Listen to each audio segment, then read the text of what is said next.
Olá! Vamos acompanhar mais um capítulo do nosso livro. Hoje é o capítulo 31. O príncipe tirou o toucado, a cota de couro, a tanga luxuosa e as sandálias. Para se aventurar na savana núbia, escureceria o corpo com carvão de madeira e estaria munido apenas de um punhal. Antes de partir, entrou na tenda de Cetal. O encantador de serpentes fervia um líquido amarelado e Lotus preparava uma tisana de hibiscos que originava uma beberagem vermelha. Uma serpente negro-avermelhada havia se enfiado sob a minha esteira, explicou Cetal, radiante. Que sorte! Mais um espécime desconhecido e uma ótima quantidade de veneno. Os deuses estão conosco, Ramsés. Esta Núbia é um paraíso. Quantos espécimes ocultará? Erguendo os olhos, olhou o príncipe longamente. Onde pensa ir nesse estado? Espionar os acampamentos rebeldes. E como vai fazer? Vou direto para o sul. Acabarei por descobri-los. O essencial é que regresse. Acredito na minha sorte. Cetal balançou a cabeça. Beba o carcadé conosco, assim apreciará um sabor sublime antes de cair nas mãos dos negros. O líquido vermelho era refrescante e tinha sabor de fruta. Lotus serviu Ramsés por 3 vezes. Na minha opinião, decretou Cetal, você está cometendo uma estupidez. Estou cumprindo o meu dever. Deixe de fórmulas vazias. Vai se atirar de cabeça sem qualquer chance de vencer? Pelo contrário, Ramsés ergueu-se, vacilante. Sente-se mal? Não, mas sente-se. Tenho de partir. Nesse estado. Eu estou bem. Ramsés caiu, desmaiado, nos braços de Cetal. Oi, entrou uma ligação aqui, gente. Desculpa.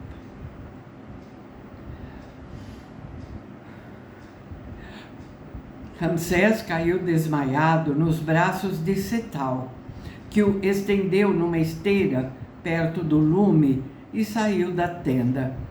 Embora esperasse encontrar o faraó, a estatura de Sete impressionou-o. Obrigado, Cetal.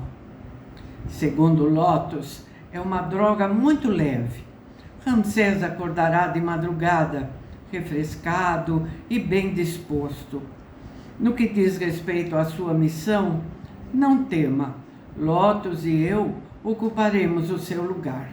Ela me guiará. O que deseja para si próprio? Proteger o seu filho dos excessos. Sete afastou-se. O catador de serpentes sentia-se orgulhoso. Quantas pessoas poderiam vangloriar-se de ter recebido os agradecimentos do faraó? Um raio de sol, insinuando-se no interior da tenda, acordou Ramsés. Durante alguns instantes, seu espírito permaneceu enevoado. Não sabia onde estava. Depois, a verdade explodiu. Cetal e a Núbia tinham-no drogado. Furioso, correu para fora da tenda e esbarrou com Cetal, sentado à maneira de escriba e comendo peixe seco. Calma, por pouco não me fez engolir isto. E a mim, o que é que me fez engolir? Uma lição de sabedoria. Tinha tenho uma missão a cumprir e você me impediu de cumpri-la. Dê um beijo em Lótus e agradeça-lhe, pois graças a ela sabemos onde se situa o principal acampamento inimigo. Mas ela é um deles. A sua família foi assassinada quando da destruição da aldeia. Ela será sincera. Você, o entusiasta, está se tornando cético? Claro que é. Foi por isso que decidiu ajudar-nos. Os revoltosos não pertencem à sua tribo e espalham a desgraça na região mais próspera da Núbia. Em vez de se lamentar, lave-se, coma e vista-se como um príncipe. Seu pai está à sua espera. Confiando nas indicações de Lótus, o exército egípcio pôs-se em marcha, com Ramsés à frente, empoleirado no elefante. Durante as 2 primeiras horas, o animal seguiu descontraído, quase descuidado, alimentando-se de ramos à sua passagem. Depois, sua atitude modificou-se. Com o olhar fixo, avançava mais lentamente, sem fazer o mínimo ruído. Leves, como se não pesassem 1 grama, suas patas pousavam no solo com incrível delicadeza. De repente, a tromba elevou-se até o topo de uma palmeira e agarrou um negro armado com uma funda. O animal atirou-o de encontro ao tronco, partindo-lhe a espinha. Será que houverá tempo de o vigia prevenir os seus? Ramsés voltou-se, aguardando ordens. O sinal do faraó foi inconfundível: espalhar-se e atacar. O elefante avançou. Mal atravessou a frágil barreira de um palmeiral, Ramsés viu-os. Centenas de guerreiros núbios, de pele muito escura, com a parte anterior do crânio raspada, nariz achatado, lábios salientes, argolas de ouro nas orelhas, plumas nos cabelos curtos e encarapinhados, faces escaraficadas. Os soldados usavam pequenas tangas de pele malhada e os chefes túnicas brancas presas por cintos vermelhos. De novo.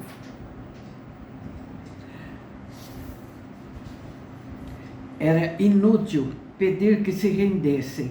Logo que viram o elefante e a vanguarda do exército egípcio, lançaram-se sobre os arcos e começaram a atirar.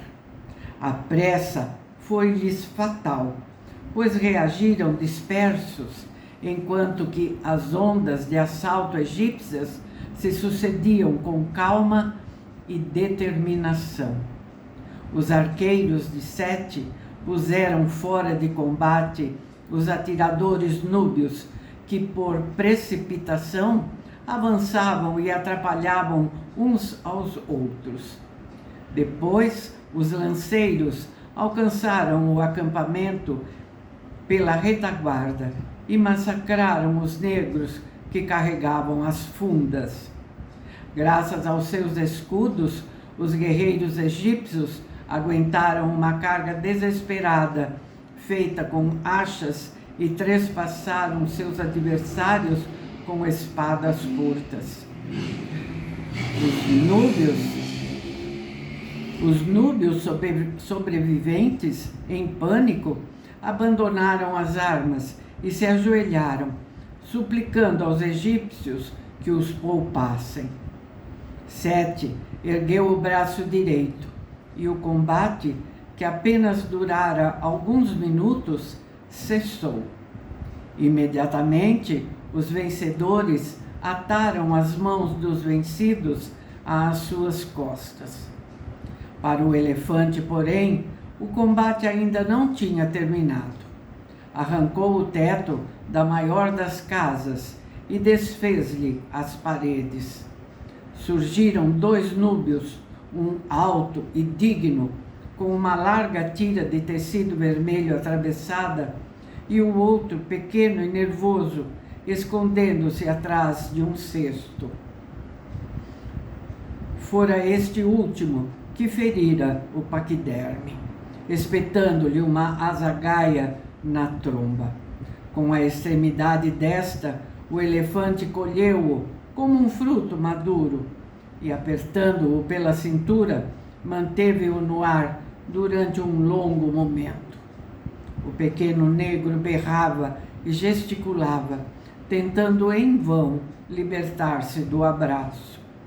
Quando o elefante o colocou no chão, julgou-se salvo. Mal esboçou um movimento de fuga, uma enorme pata esmagou-lhe a cabeça. Sem brusquidão, o elefante esmagou quem o fizera sofrer tanto. Ramsés dirigiu-se ao grande núbio, que, imóvel e com os braços cruzados sobre o peito, contentara-se em observar a cena. Você é o chefe? Sou. Realmente, e você é muito jovem para assim nos ter vencido. A honra pertence ao faraó. Então ele deslocou-se pessoalmente. Eis a razão por que os feiticeiros afirmavam que não poderíamos vencer. Devia ter-lhes dado ouvidos. Onde se escondem as outras tribos revoltosas? Vou dizer-lhe, e irei ao encontro deles, para lhes pedir que se rendam. O faraó lhes poupará a vida? Só ele decidirá. Sete não concedeu qualquer trégua aos seus inimigos.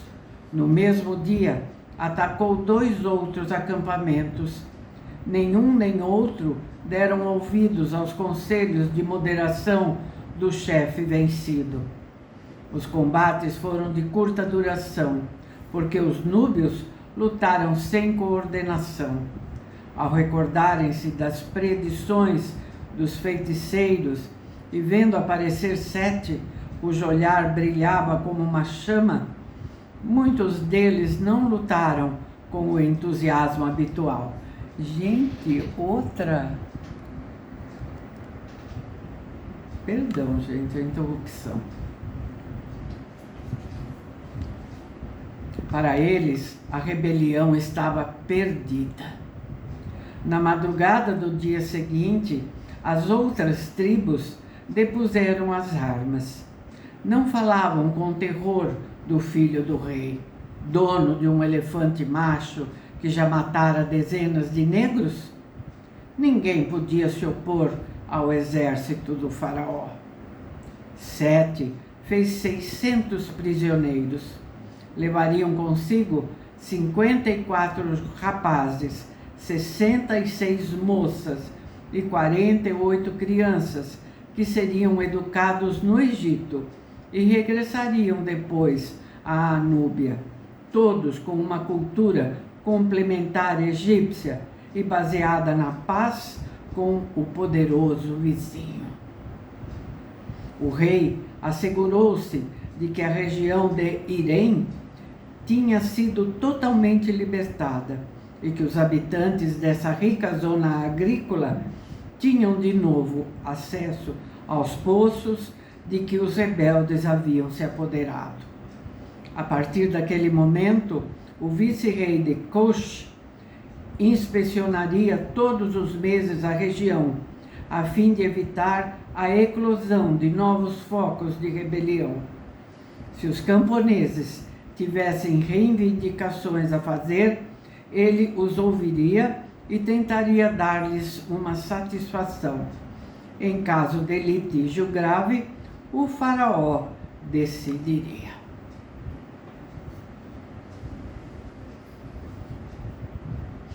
Ramsés sentia-se nostálgico.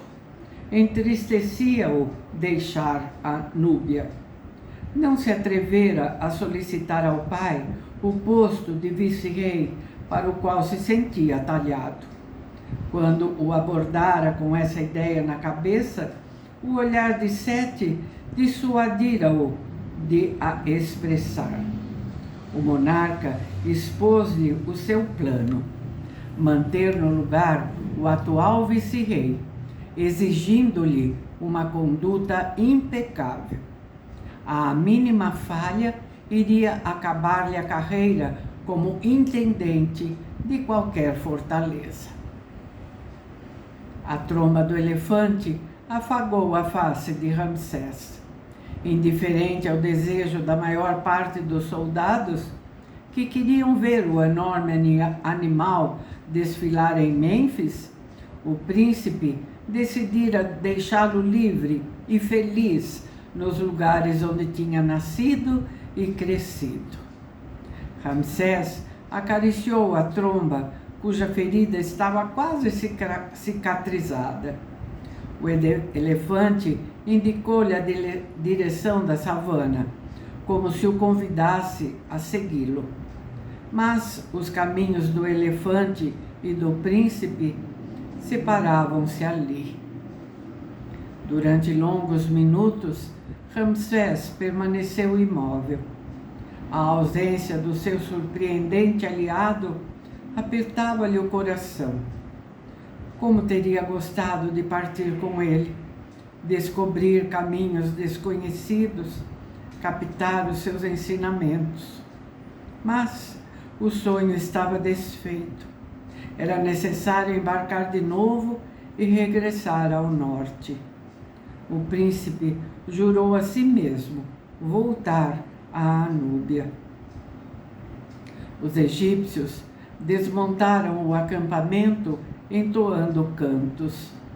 Os soldados não poupavam elogios a Sete e a Ramsés, que tinham transformado em triunfo uma expedição perigosa. Não apagaram as brasas, pois que os indígenas as aproveitariam. Ao passar perto de um maciço, o príncipe ouviu um lamento. Como puderam abandonar um ferido? Afastou as folhagens e descobriu uma cria de leão amedrontada, respirando com dificuldade. O animal estendeu a pata direita, inchada, gemia e tinha os olhos febris. Ramsés pegou-o no colo e constatou que o coração batia de forma irregular. Se não fosse tratado, o filhote ia morrer. Felizmente, Setal ainda não havia embarcado. Ramsés levou-lhe o doente. O exame do ferimento não deixou qualquer dúvida. Uma picada de serpente, concluiu Setal. E o seu diagnóstico? Muito pessimista. Olhe bem, vêem-se 3 orifícios correspondentes aos 2 dentes venenosos principais e ao de substituição, e a marca dos 26 dentes. Uma cobra, portanto. Se esse leãozinho não fosse excepcional, já estaria morto. Excepcional? Observe-lhe as patas. Para um animal tão jovem, são enormes. Se essa fera sobrevivesse, teria atingido um tamanho monstruoso. Tente salvá-lo.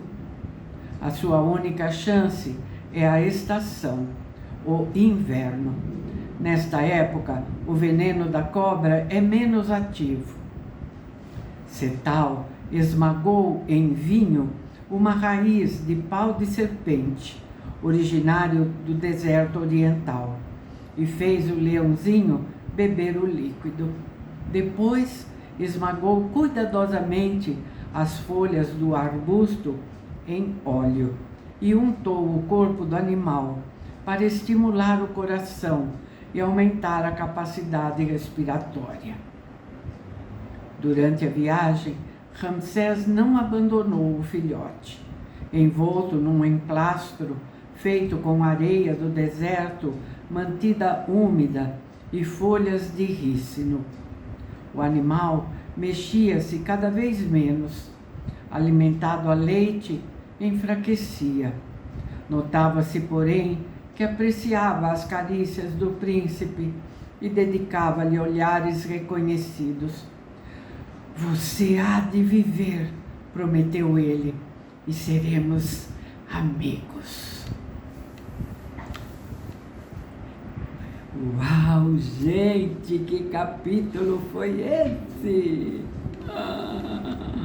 Teve umas partes ali meio chocantes, mas que vitória incrível, não? E que atitude desse faraó, levar os prisioneiros para educá-los na cultura egípcia. Gente, que coisa mais linda que eu achei isso.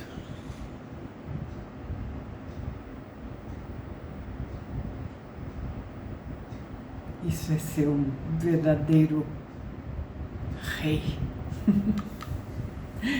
Ai, e Ramsés com o elefante, e agora com um leãozinho. Ai, eu não aguento. Ai, gente, que lindo. Bom, por hoje é isso. Felizes, né? Estamos. Voltamos então para ver a sequência dessa história tão linda e empolgante. Tá? Até lá. Tchau.